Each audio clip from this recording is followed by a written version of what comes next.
Good day, everyone. And to those of us joining from Australia, that would be g'day, mate. Welcome to one and all. Thank you for joining us for this month's edition of NBS Knowledge Lab. We have over 300 registrants from 25 countries joining us today on the very hot topic of managing emerging risks for new technologies. My name is Hannah Yifan Lim, and I'm an associate professor here at Nanyang Business School in the Division of Business Law. I'm formally qualified in law and computer science from the University of Sydney in Australia, and I'm delighted to be moderating today's webinar. We have three extremely distinguished speakers today, all industry giants in their respective fields. And as this conversation must necessarily be an interdisciplinary one, I am very pleased that they all bring with them a wealth of experience from different disciplines. There will be opportunities for Q&A at the end, so please do feel free to type questions in the Q&A box, and we will try and get to as many questions as possible. I believe the speakers are also happy to take general career-related questions in the cyber area if that is of interest. Now, please allow me to briefly introduce the speakers. First up, we have Dr. Anusuya Yogaraja. She is a qualified lawyer in Singapore and in the United Kingdom and holds a PhD in international business and law from Nanyang Technological University, NBS. Anu has over 25 years of experience in legal, compliance, risk, and governance in both private practice and in-house roles in the financial services and healthcare industries. She's currently head of ethics and compliance for APAC at Gettinger, a medtech. And today, Dr. Yogaraja will be speaking in her own capacity. Next, alphabetically, we have Mr. Han Kui Juan. Mr. Han is the Group Head of Strategy and Planning at DBS Bank.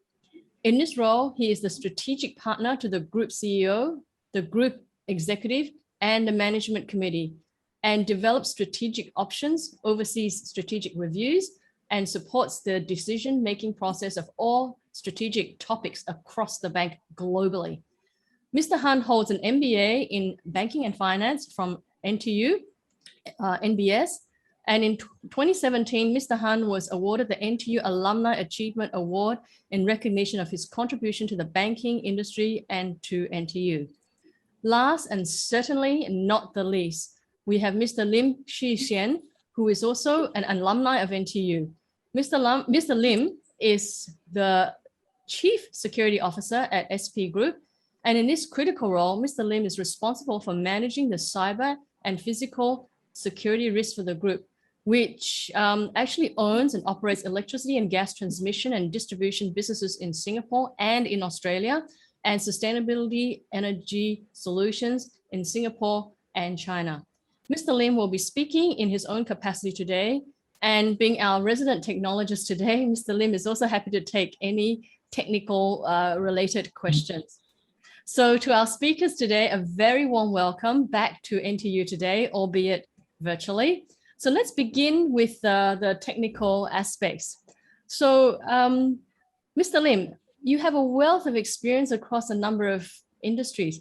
Can you please share with us some of the changing risks associated with technology that have arisen over the decades as technology has developed, and how these challenges have been managed? Happy to, Hannah.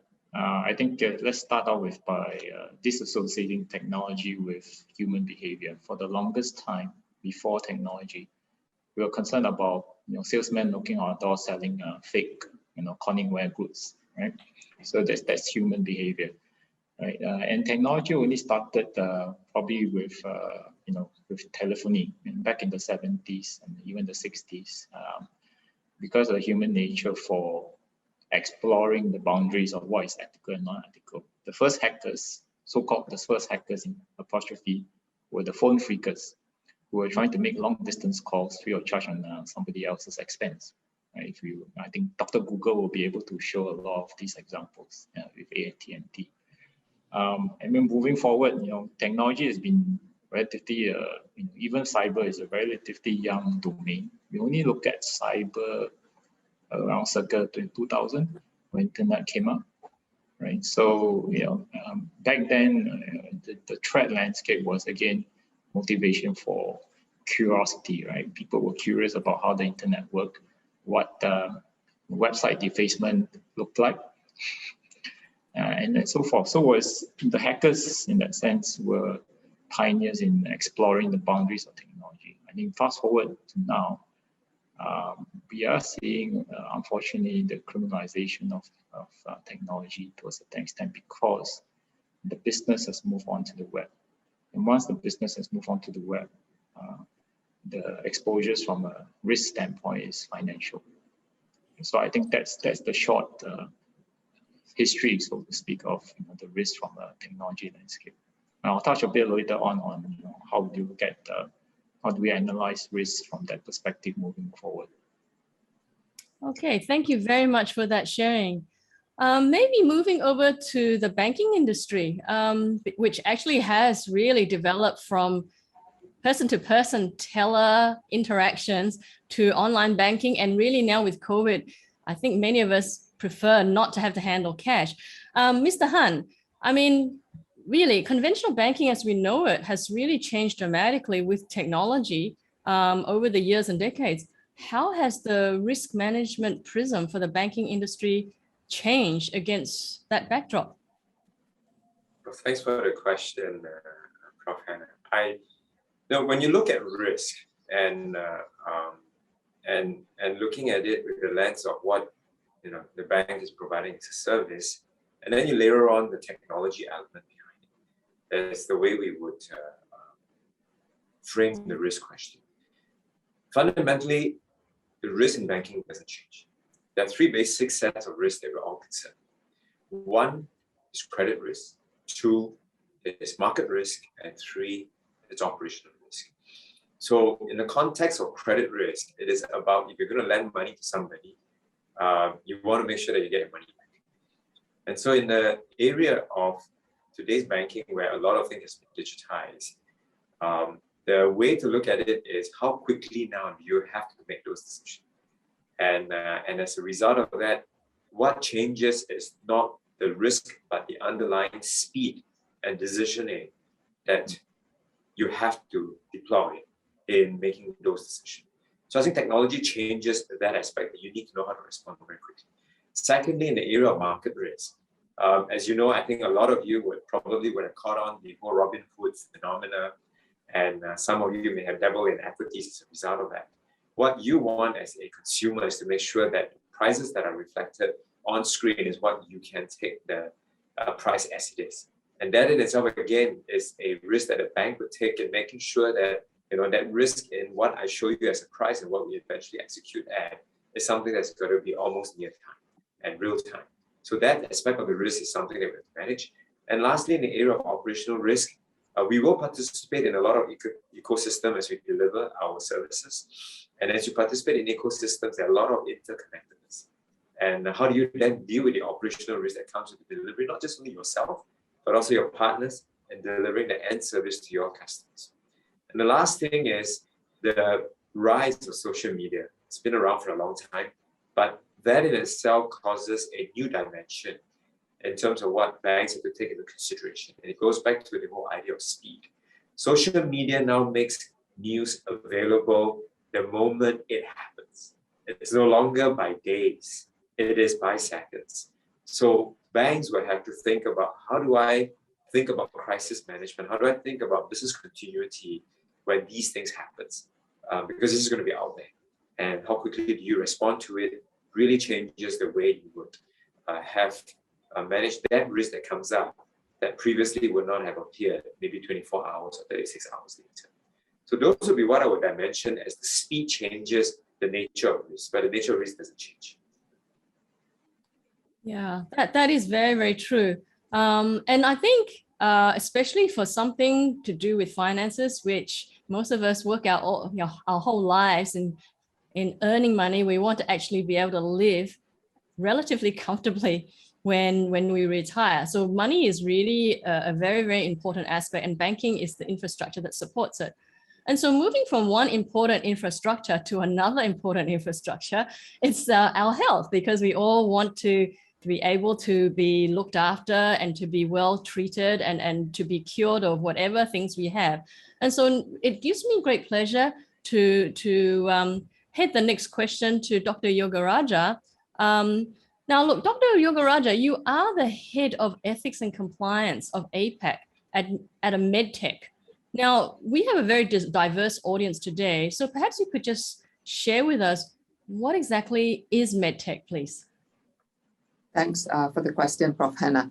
So medtech, as the name implies, refers to medical technology product domain, right? Very simply, medtech companies specialize in the invention, creation, and production of medical devices that can be used in all kinds of different healthcare settings.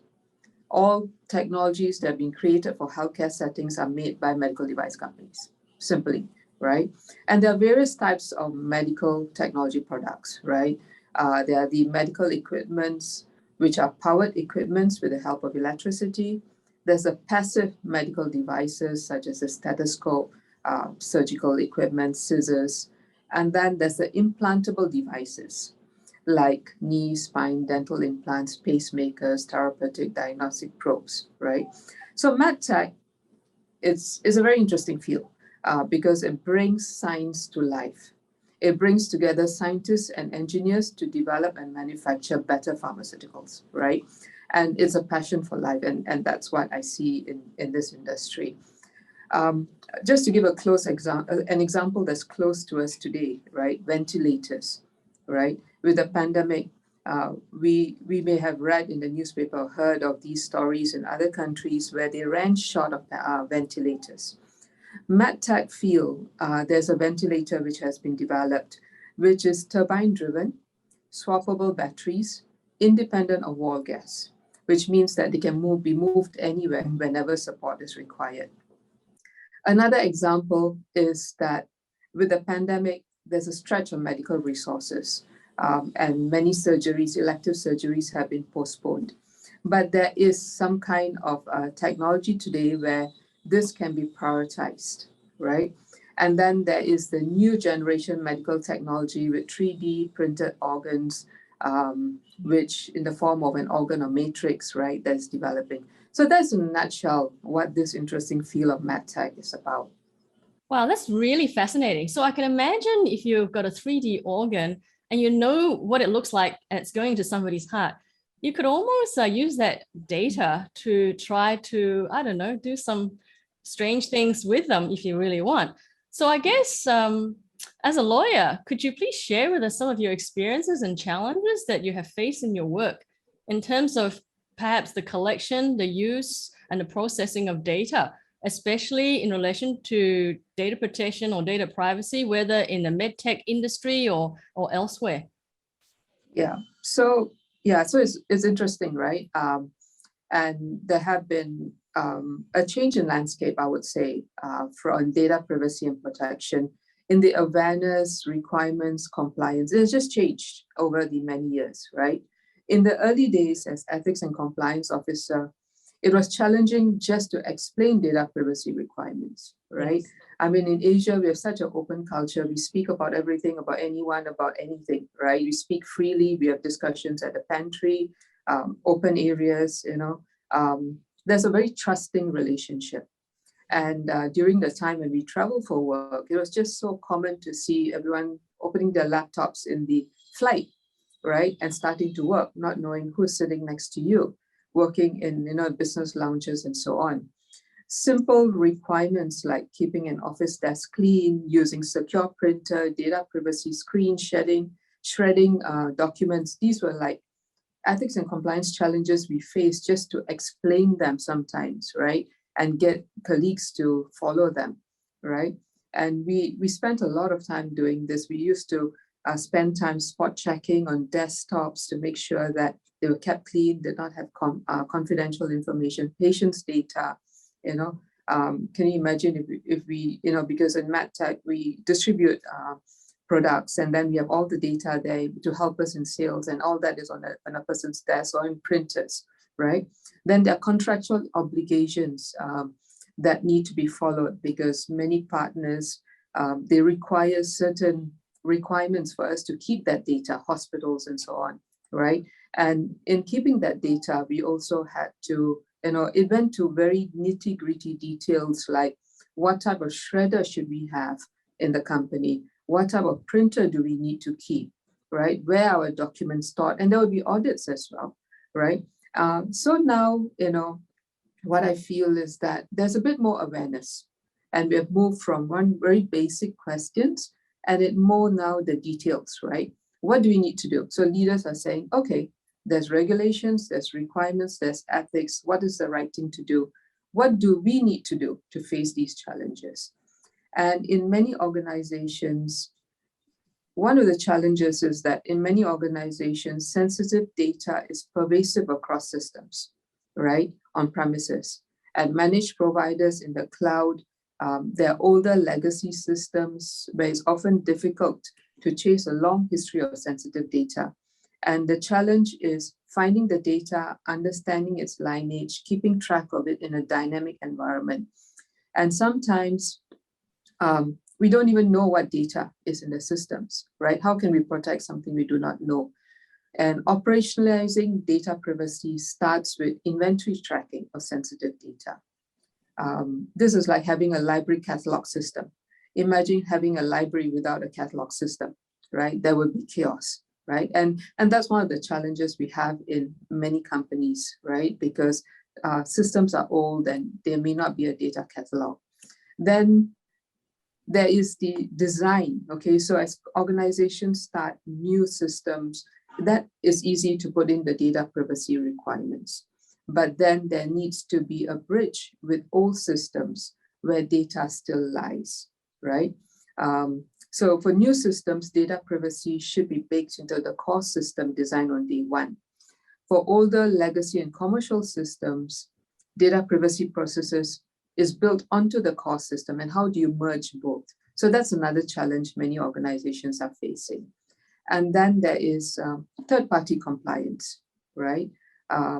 So when we collect, we use, we process the data, it's not only internal use, but also what happens when we look beyond our boundaries and share the data with outside service providers, which we inevitably have to do, right?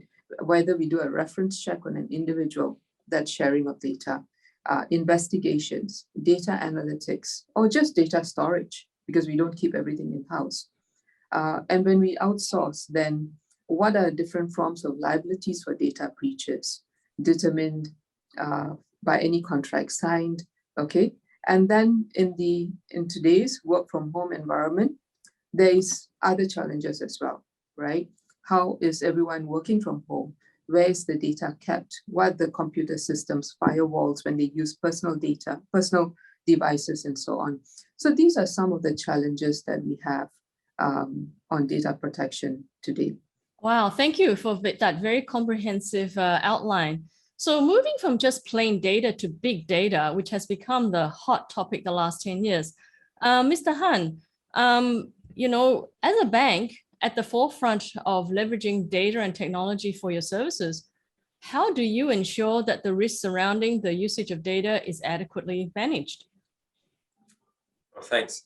I think, if we take a step back, we first have to ask ourselves and contextualize how and what data is useful. Then we can look at the risk around it, on the usage of it, and as well as the challenges. I think the challenges that you see in the use of data is not too different from what Dr. Anu has talked about. But from our perspective, we see it from three broad areas. One is the question of democratization versus control around the usage of data. I think that's really important because when you have a lot of data, a lot of people will want to use it. And so the question is, how much do you want to democratize it and make it available, freely available? Secondly, you got to ask yourself the question around treading the fine line between being insightful and being creepy.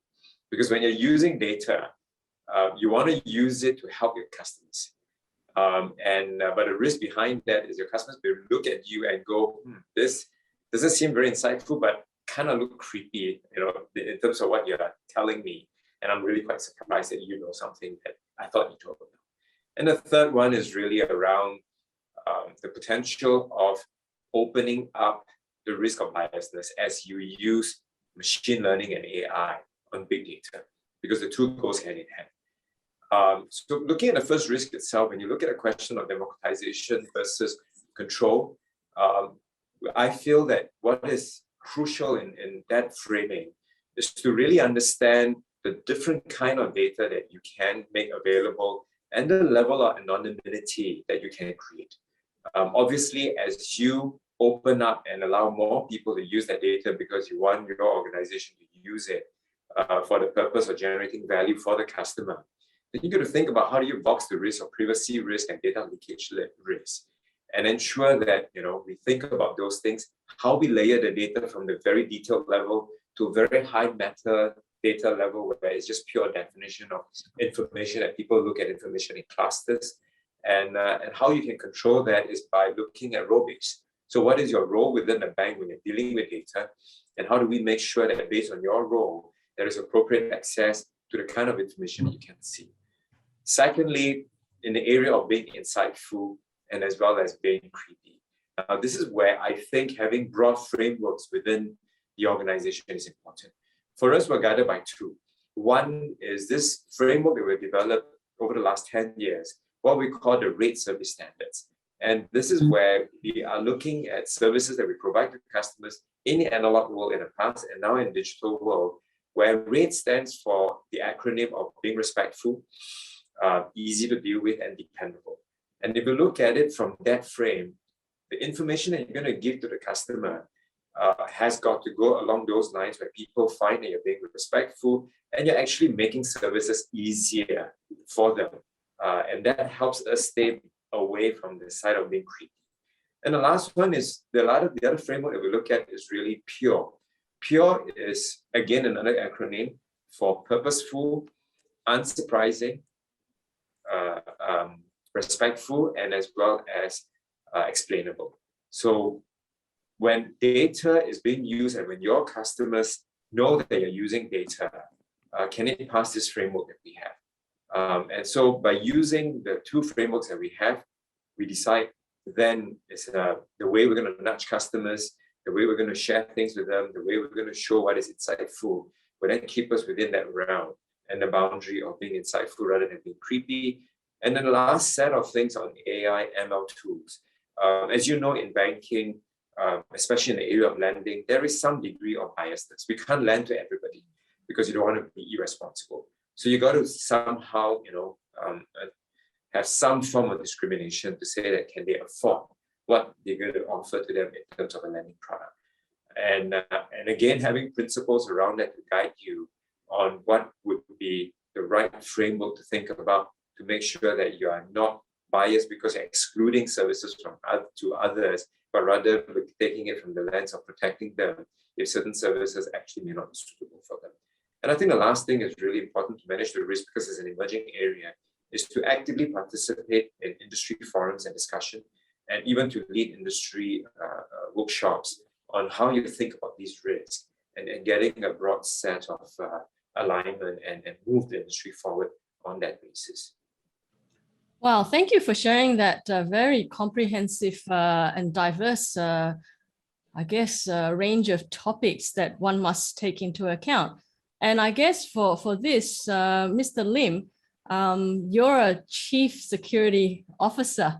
And from what Mr. Han has shared with us, it would also appear that your role, the CSO, has evolved over the past 10, 15 years. Can you perhaps share with us where the core of this role lies today? Because, I mean, Mr. Han has really outlined a very wide-ranging roadmap.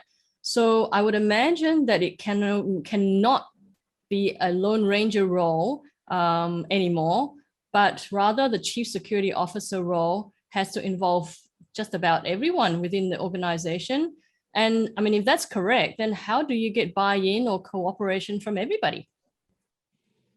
Yeah, with all due respect, when I listen to Dr. An, may I respectfully, say that she's a CISO for all intents and means, but what she described about, what she does day in, day out.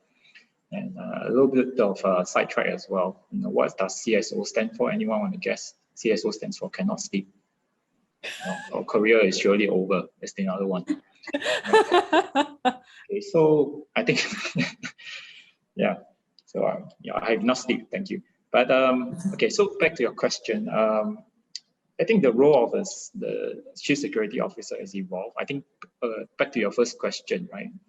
When banks go online, the criminals will follow the banks and look at the money, right, the dollar sign.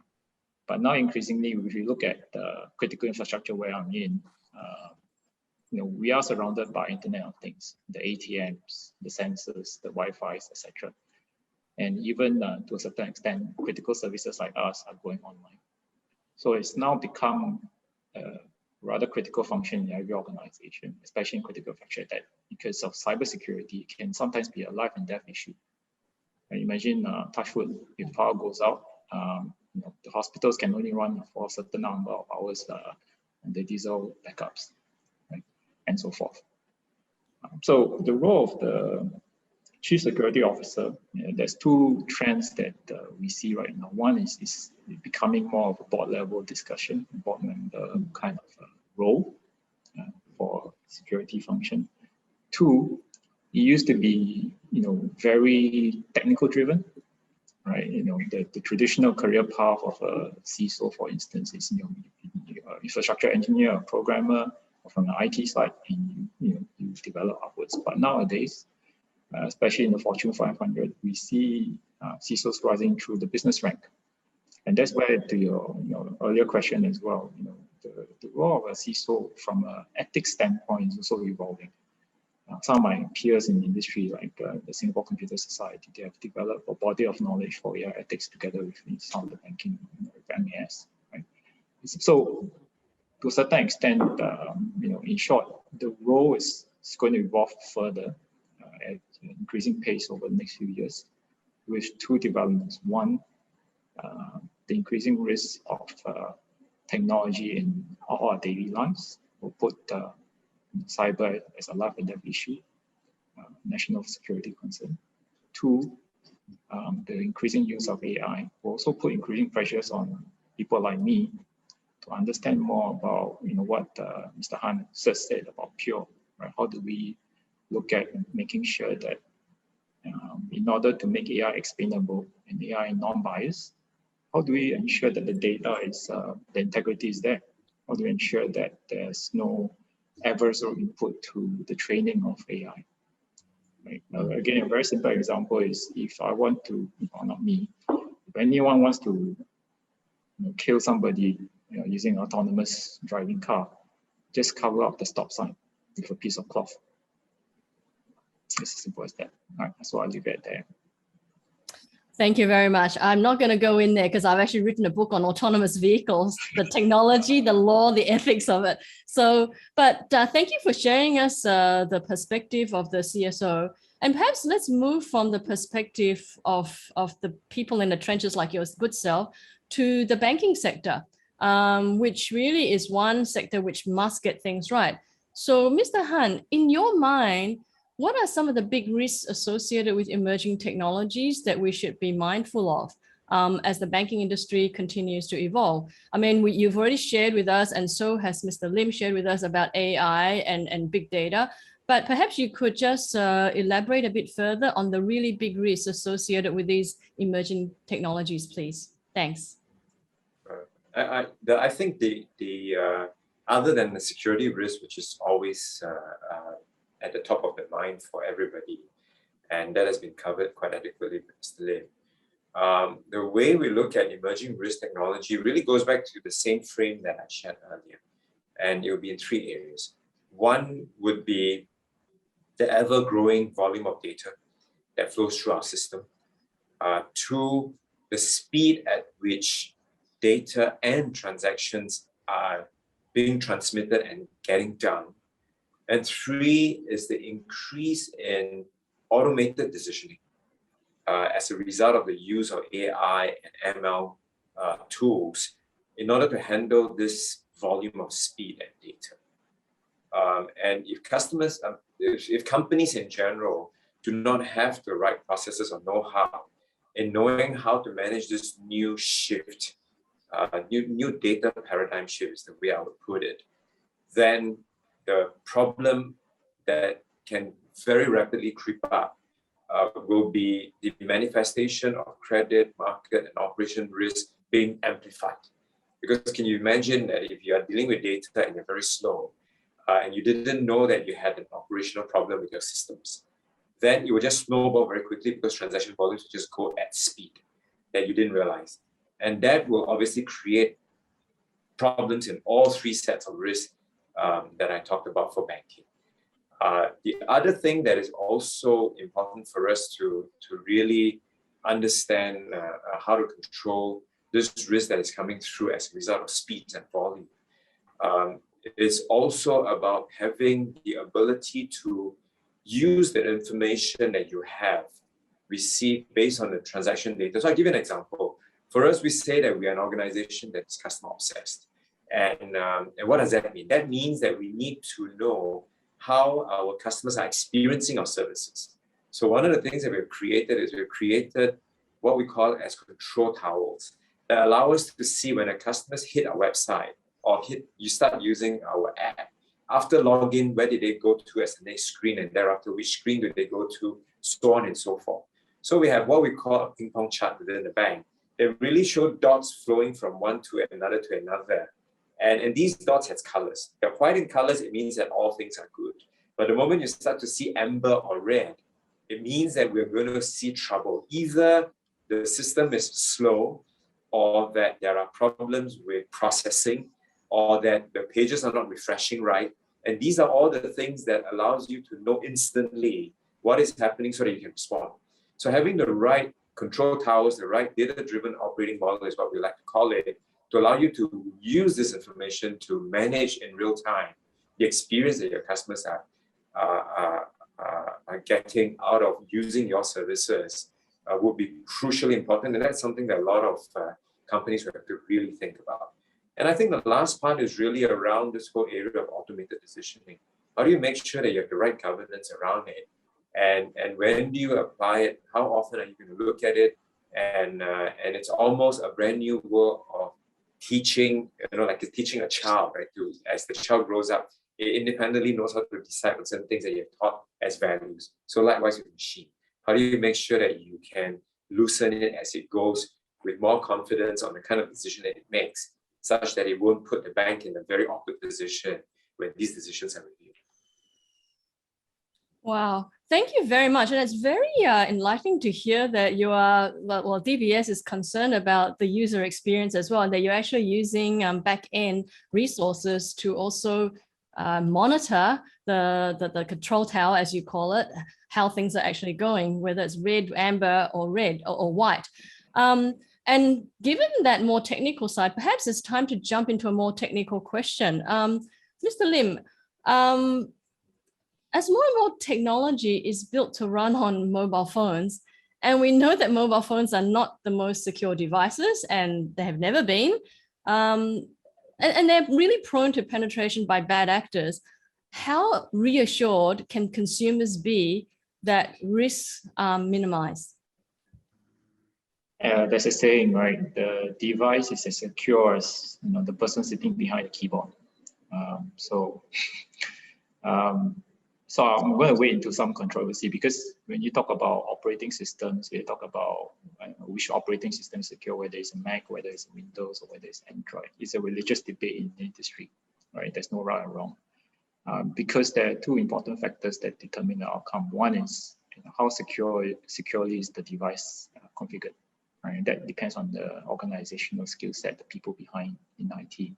And second, it depends on, as I mentioned, try to alert the user, right? How aware is the workforce? As what Dr. Anu said, whether the security function has done a good job to try to explain the rationale for the controls, making the business partners aware of the risk and what they should do in certain situations, right? So back to your question about mobiles. I'm going to wade into a bit of controversy. Hopefully this doesn't come out in my personal feeds on LinkedIn that I'm saying the wrong thing. But I'm going to say that essentially for mobiles, there's less chance of a user going wrong compared to a desktop, because the desktop environment, in certain desktop environments, like say Windows, there's more leeway for people to do wrong things. Right? In mobile, because the functions are quite restricted, one. Two, the apps that you're going to install are curated. The Google App Store, the Apple Play Store, it's all curated, so you don't, you run a lesser risk of clicking on stuff. And that's come to the point of what consumers, you ask, what should consumers look out for? And the number one risk for consumers is basically phishing. I think KJ will know in banks, phishing is the number one risk for consumers. Right? Fake DBS messages, fake alerts about people withdrawing from your accounts. Even now, the phone calls, the robo-phone calls are coming in, right? So these are the number one risks. And I think KJ also mentioned about social media, disinformation from social media aspects. That's something that consumers need to be aware of. I think I leave it at a very high level. I mean, mobiles are more secure in a way than desktops, and of course there are risks that you read about in the papers, like the recent Pegasus operation from a certain unit in Israel. But rest assured, people like you, me, we are not in the target list. So it's 1 in a million chances like hitting a lightning, right? Being getting struck by lightning. So just stay safe and use your conventional wisdom to click or not on that particular email. Thank you for sharing that. And for those in our audience who are not aware, the Pegasus is actually a software made by an Israeli group, but they make money from that software by licensing it to others who want to spy. So they don't actually do the spying themselves. And realistically speaking, they talked about a list of leaders who were on the list, but there's no guarantee, there's nothing in terms of what we would call legal evidence that showed that all the people on that list were actually targeted and their mobile phones were hacked into. But I think it was the cleverness of the technology that you don't have to click on anything, that it could actually extract lots and lots of data, and it could turn on the camera in your phone. And to be honest, I mean, although I graduated with a computer science degree, I've not actually worked as a computer scientist for many, many years. And I just remember many, many years ago, the presidents of the United States, as soon as they were, sworn in, they had to hand over their BlackBerries, which was for those of you who are old enough to remember BlackBerries, they were the go-to mobile phones because you could do emails and other things on them. And a lot of them were actually issued by the companies. So in that sense, I think that, I agree with you entirely, Mr. Lim, that there are less things you can do wrong on a phone. And what we have been seeing in recent years is actually the user doing the wrong things. I guess for me, being a data protection academic and working in data privacy for many decades now, I guess it's the question of trust of what is on the apps. And for me personally, it is a good thing that Apple is enforcing their apps to actually give users the choice. And as we have seen, there was a mass exodus from WhatsApp in overseas countries, not surprisingly, not in Singapore. Which reflects what Dr. Yogaraja was saying earlier on, that maybe in Asia, we're all very trusting and we're very free and easy with our information and data because we have not seen that mass exodus from WhatsApp in Singapore. But certainly, users may not be aware of what the apps are doing. So for example, the tracking of the location. I've had friends say to me, you say that you're hungry, or your WhatsApp, you send a message to somebody saying you're hungry, and the next thing you might be walking past a fast food chain and you get an ad from a fast food chain. And I said to them, yeah, because they're location tracking you without you knowing it. And WhatsApp has openly, in the revised terms and conditions, actually said that they do use location tracking, even if you don't use their businesses' facilities.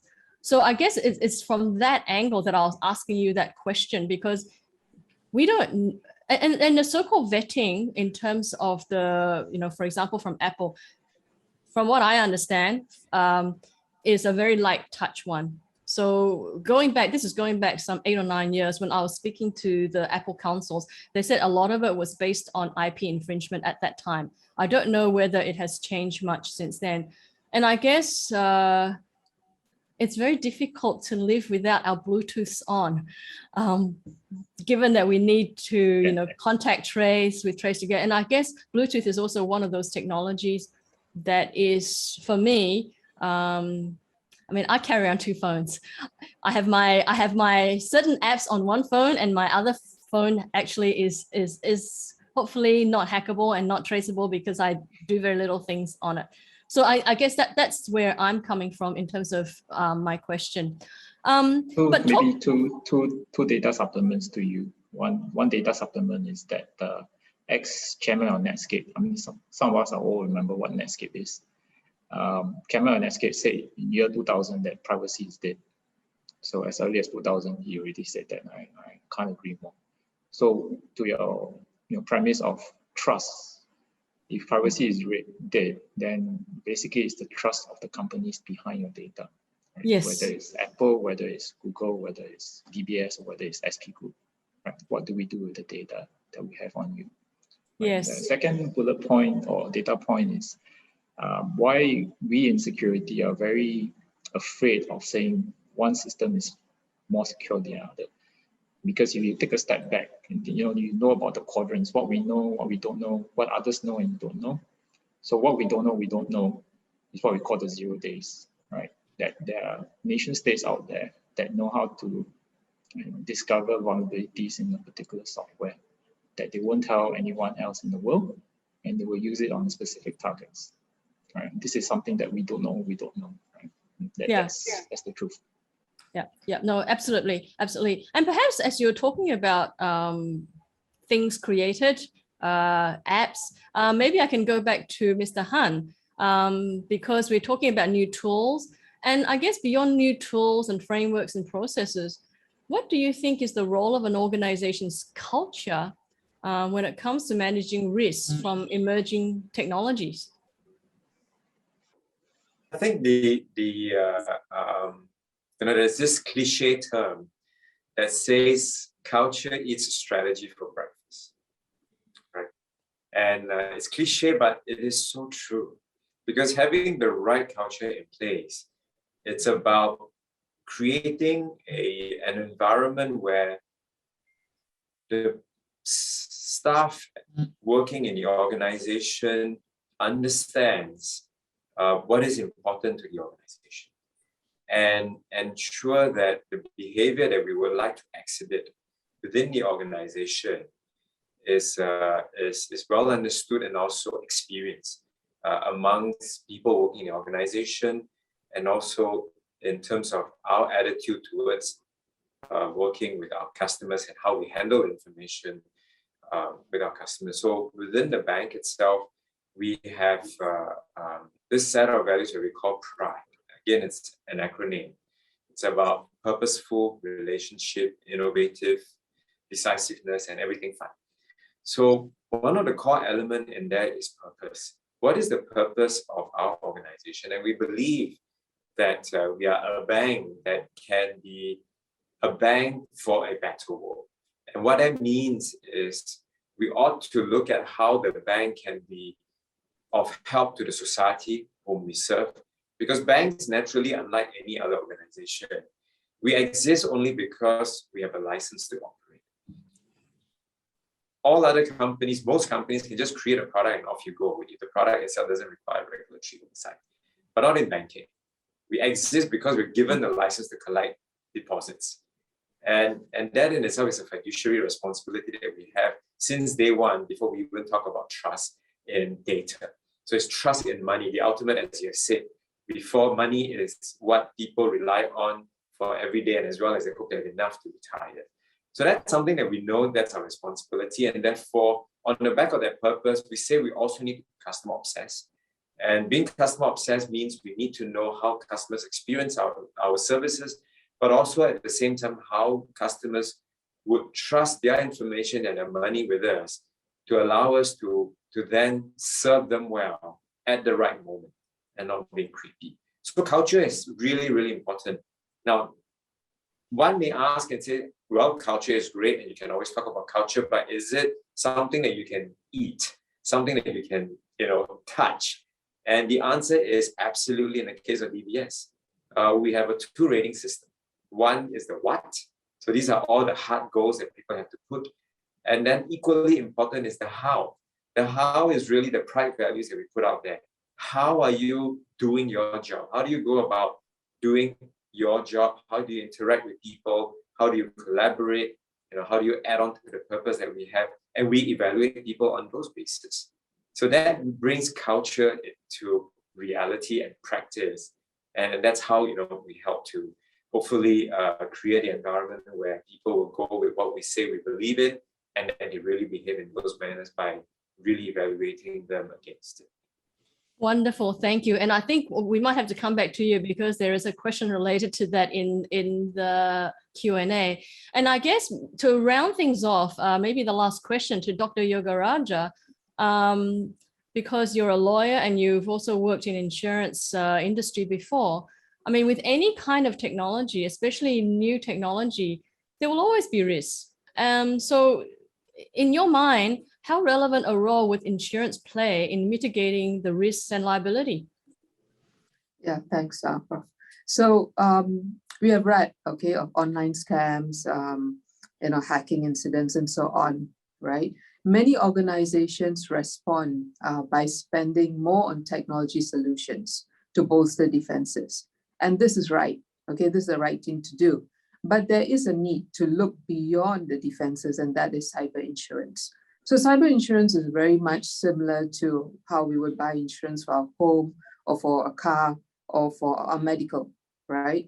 So there are 2 aspects. One is the first-person coverage, where it protects the company itself, and the other one is if the company is sued for liabilities associated with external parties. And cyber insurance typically covers data breaches following employee theft, data breaches following loss of memory stick, business interruptions, service attacks, legal expenses, the need to notify everyone if there's a breach, setting up a call center to answer questions. So these are sort of things that a cyber insurance would cover. And definitely cyber insurance is very relevant, but a measured approach is required, right? What exactly is the company's, what industry, what risk? Do a risk assessment, do a gap analysis. What are your systems? What are your controls? And what are the contractual obligations with your partners? Because sometimes contracts have this as well, that you must have cyber insurance of 10 million or, something like that. So what is required? And then, get the appropriate insurance to cover the risk. But it's definitely relevant with all the growing technology and equipment that we are using, and especially work from home environment. I think more important to relook and review what is required. Excellent, excellent. Thank you very much for sharing, because I think in terms of many of us, the average person in the street, people may not even be aware of or think that they need any cyber insurance, but you're absolutely right. You need a balanced approach. Okay, so perhaps now we have some time for Q&A, and there have been a number of questions addressed to Mr. Han, but I think I will just maybe do the first 2, and perhaps you would like to take the 2 together, Mr. Han. The first question is, has the emergence of cryptocurrencies impacted the risk environment at DBS? And the second one, which is also related to it, and what you were talking about earlier on about decentralized finance, DeFi, and basically the question of trust. And it's asking, how is DBS reacting to this? Are there opportunities for DBS amidst this crisis? Thanks very much. Oh, thank you. So I'll take the question from, again, fundamentally, what we are doing as a bank. So the 3 risks that I talked about remains the same. And if you look at it from that perspective, then the cryptocurrency, or we talk about the launch that we have done, which is the DBS Digital Exchange. What does that exchange do? The exchange does 3 things. One is it tokenized assets, be it equity or fixed income, and listed on the exchange for investors to, accredited investors to buy or sell. 2 is we offer cryptocurrencies for trading against fiat currencies. And that in itself is about price risk. And the first one on listing of the bonds or equities as tokenized asset is about credit risk, because you're buying something and holding that, assuming that it will pay you back. And then the last one is what we are doing for the exchanges in the context of digital custody, or custody for digital assets. And that in itself has an operational risk element, because we got to make sure that whatever that we receive, we account for it properly. And when they withdraw, we do the same thing by making sure that the right amount is withdrawn and we know what is the amount there. So it doesn't change the nature of the three risks that I talked about, even though the underlying assets have changed. And right now, because as you know, the law around certain aspect of tokenization is not all that clear. So we stay away from the gray areas and stay what would be very clear in terms of what these assets represent. And in the area of cryptocurrency, it's really about price risk, right? So it's about how quickly this currency, these cryptos move up and down in terms of its price. And we've seen a lot of movement for Bitcoin. So that's the reason why it is only for accredited investors and for people who can have that appetite to take the volatility behind the price risk for a Bitcoin. In terms of the threats that we see from digital banks, I would cheekily refer to the ad that we put out when NBS announced that, okay, we're going to give licenses to 2 banks to do full digital license and 3 banks for wholesale. And our ad cheekily say, welcome to our world.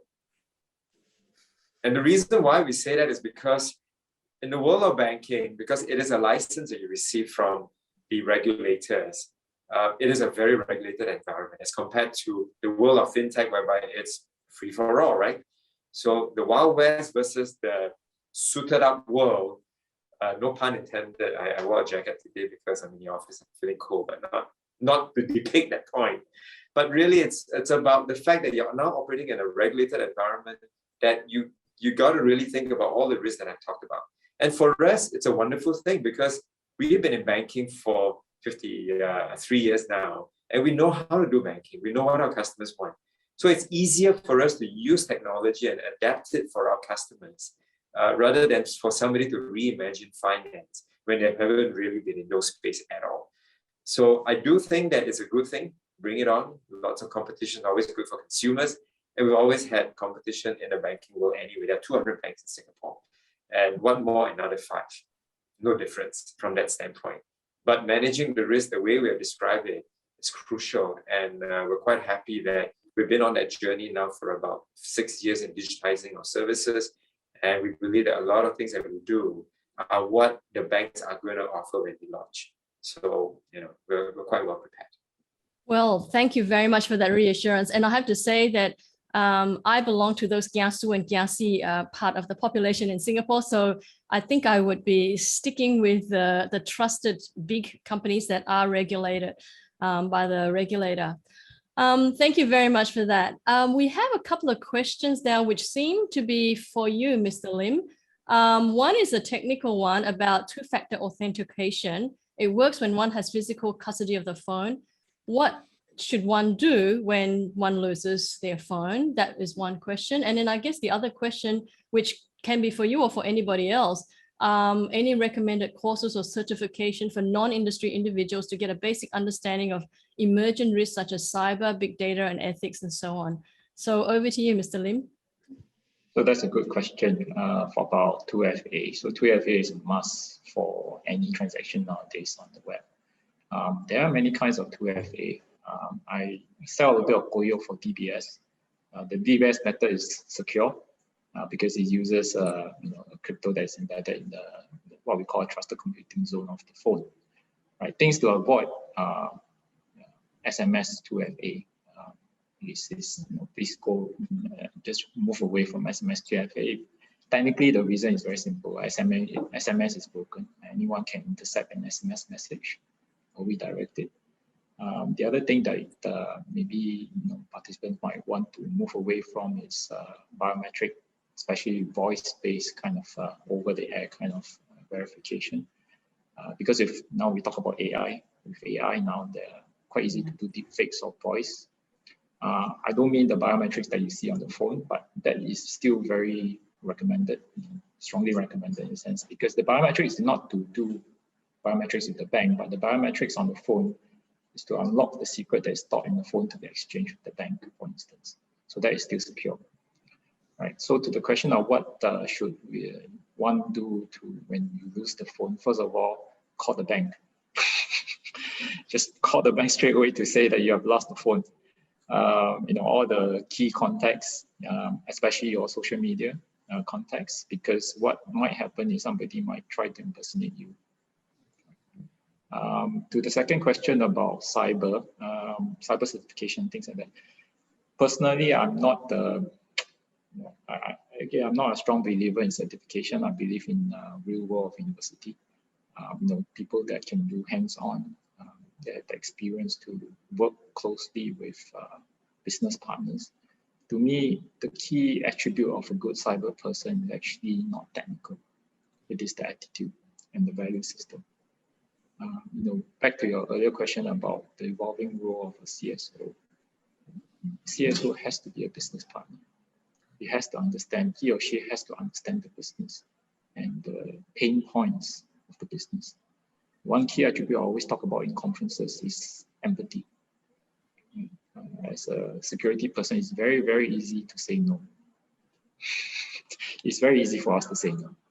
But what we must have is empathy for the risk of doing business, the operational constraints that people have. Costs, business cost is an issue. We don't have an unlimited budget. So to answer the question of certification, I would sidestep the issue and say try to take on a lot more projects that is currently on your plate, learn more about the business, and keep working on it and keep learning every day. Oh, thank you very much for that very inclusive and very interdisciplinary sharing. And I guess in terms of courses, there are plenty of free courses on Coursera. I mean, I have nothing to do with them, but if you really want to learn, which is really the objective, there's so much you can learn from the courses there and from other courses given. I mean, they actually have courses from many, many different places. So I'm sure that if you're actually just generally interested in learning, that's probably the first place to start, because it's a tasting menu and a lot of it is free. And then you can decide, well, where do you want to go in terms of getting a bigger picture or a deeper picture, I should say, of emerging risks such as big data and so on. And I mean, selling a plug for my own school, we also have courses here, and they may be your short courses, what we call mini masters, and so on and so forth. We have time for one last question very quickly. It's a question about cyber insurance being maybe the premiums may not be economical for SMEs, although actually I think they're actually quite affordable. But I was just wondering if Dr. Yogaraja or anybody else have any views on alternative risk protection or mitigation. Well, I mean, we've actually been talking about the risk mitigation and protection for most of the last 1 hour. But I guess, Dr. Yogaraja, would you like to share something on insurance or insurance premiums? So insurance premiums have actually gone down quite a bit. I'm not selling it, but it's just that from experience with the companies I've been in, it was pretty hefty when it was first introduced and all that, because the reinsurance was heavier. But it is now pretty affordable. That's what, I mean, of course, it depends on the size of the business, but there has been a change, right? So that's one. For companies, then the way to reduce or to mitigate risk in another way is basically put in processes that are sufficient to remain compliant with data regulations. If you can show you have your processes, that's one way, right? Maintain a clean record of past claims with lower incident severity. And explore a la carte policy options. There may be other options you can consider, just not one cut and paste option for insurance. Do your own training so that staff are aware of what is required as mitigation, right? And have robust network security tools, which you can display to the insurance company. Look, I've got all these controls in place, so let's look at the premium now. And then have your own risk assessments as well, right? So I guess these are some, there's no one mantra, but basically it's assess, manage, respond, right? And yeah, that's what I would say. Wow, fantastic. And in fact, Dr. Yogaraja, thank you very much for mentioning all that, because I think that is really key, that it is not just it's not just a one-way road and a one-way track. And also to bring in the compliance aspect, because you will find that in terms of even in Singapore's PDPA landscape, the amendments that came into force that were introduced earlier this year, they do require a minimal level of response in terms of, let's put it this way, that you have to have some risks that are properly managed in terms of your data. So you cannot just any old how just say, oh yeah, we kind of did protect it, but in actual fact, when it comes to auditing by the PDPC, and you're found to be quite inadequate. I've been told that we are up for time, so I would like to thank all our speakers again. Mr. Han, I'm just going in terms of clockwise on my screen, Mr. Han, Mr. Lim, and Dr. Yogaraja. Thank you so much for your sharing and for your time. And for all our audience, again, thank you for joining us, and I wish you a wonderful week ahead. Bye now. Bye.